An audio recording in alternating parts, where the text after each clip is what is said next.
que les autorités guinéennes ont mis un accent particulier sur l'inclusion de la diaspora dans le processus de développement du pays, et ce, à travers la mise en place du Haut Conseil des Guinéens de l'étranger, l'un des objectifs étant de mobiliser le capital humain guinéen disponible sur l'innovation.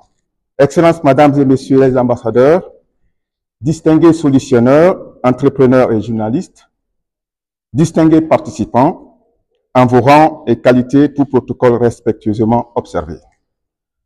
Avant tout propos, permettez-moi d'adresser mes sincères remerciements à l'organisation Notre Voix et particulièrement à son président, M. Léonce Kungbadji, j'espère que je n'ai pas écorché votre nom, pour l'invitation dont vous nous faites. Il nous fait l'honneur pour l'organisation de cette deuxième session de la Semaine Afrique des Solutions, placée sous le thème Médias, entrepreneurs, accélérateurs de solutions pour l'atteinte des objectifs de développement durable. Cette rencontre offre un cadre idéal pour mettre en lumière les possibilités potentielles dont regorge notre cher continent. Depuis un nombre d'années, l'idée d'un nouvel ordre mondial de l'information et de la communication a fait couler encre, salive au regard de la distorsion de l'image de l'Afrique, mal représentée et perçue comme un continent où il n'y a que des problèmes, des difficultés, maladies, guerres et pauvreté. Pourtant, cela ne fait l'ombre d'aucun doute que cette mauvaise représentation est d'autant plus préoccupante qu'elle influe négativement sur le processus de développement du continent.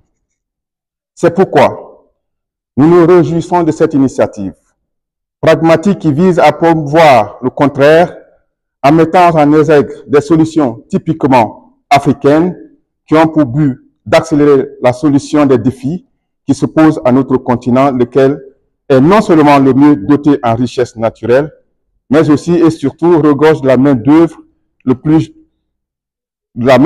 plus jeune au monde, car 60% des jeunes y ont moins de 25 ans.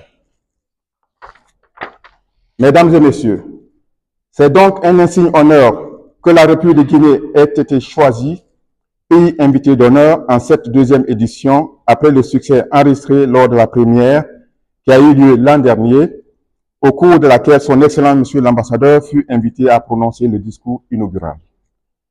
Cette plateforme qui promeut les initiatives constructives, porteuses d'espoir et de solutions concrètes, jette les bases pour l'utilisation judicieuse des ressources humaines propres à l'Afrique pour que cette dernière s'approprie à son développement.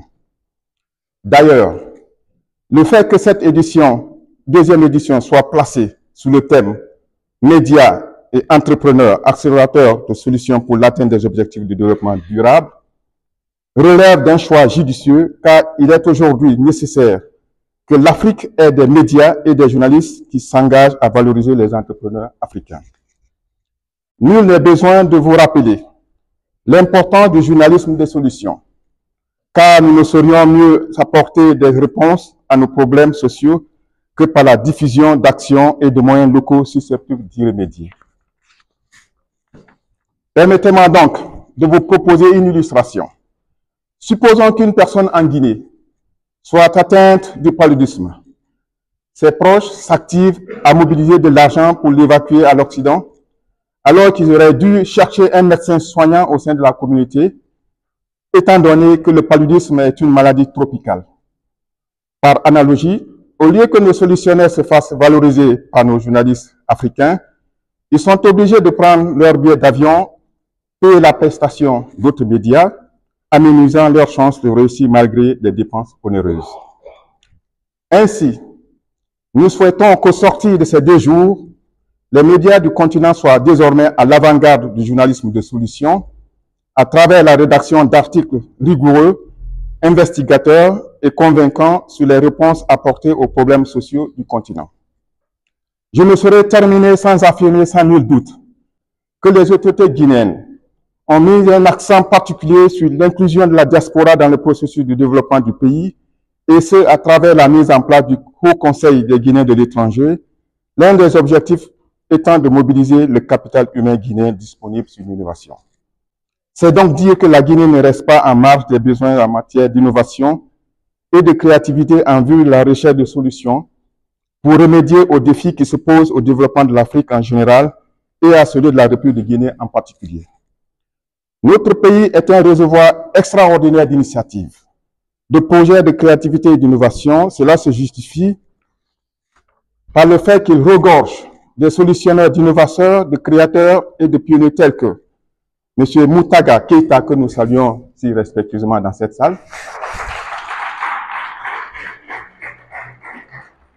M. Moutaga Keita a innové des solutions impactantes comme des bornes de télémédecine, des mallettes médicales, des drones de pulvérisation pour améliorer la production agricole, des tablettes aussi. Les sœurs Laou Keita et Fatou Keita, fondatrice de la société Keita System et innovatrice de la 3e boîte noire de l'aviation qui renforce la sécurité des vols civils, militaires et spatiaux. Je ne sais pas si Mme Laou Keita est dans la salle. Vous avez également M. Soare Badako Mohamed qui a mis en place l'application Smart School pour lutter contre la déperdition scolaire. M. Barry Abdoulaye de la société FinTech IMO proposant une solution d'inclusion financière 100% numérique. La plateforme digitale Billet Facile pour améliorer la gestion des événements, pour ne citer que ceci. Aujourd'hui,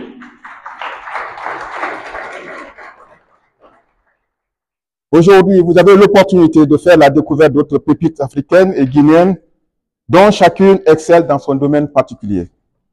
Je voudrais terminer mon propos en vous souhaitant au nom de son Excellence Monsieur l'Ambassadeur et de tout le gouvernement guinéen une excellente semaine Afrique des solutions et féliciter tous les solutionnaires, journalistes, entrepreneurs africains pour tous les efforts déployés afin de permettre à l'Afrique d'être un continent prospère en disposant de moyens et de ressources lui permettant d'assurer son propre développement avec une gestion durable à long terme de ses ressources. Je voudrais encore une fois de plus, au nom de mes collègues ici présents, vous remercier très sincèrement. Vive la coopération internationale et vive l'Afrique.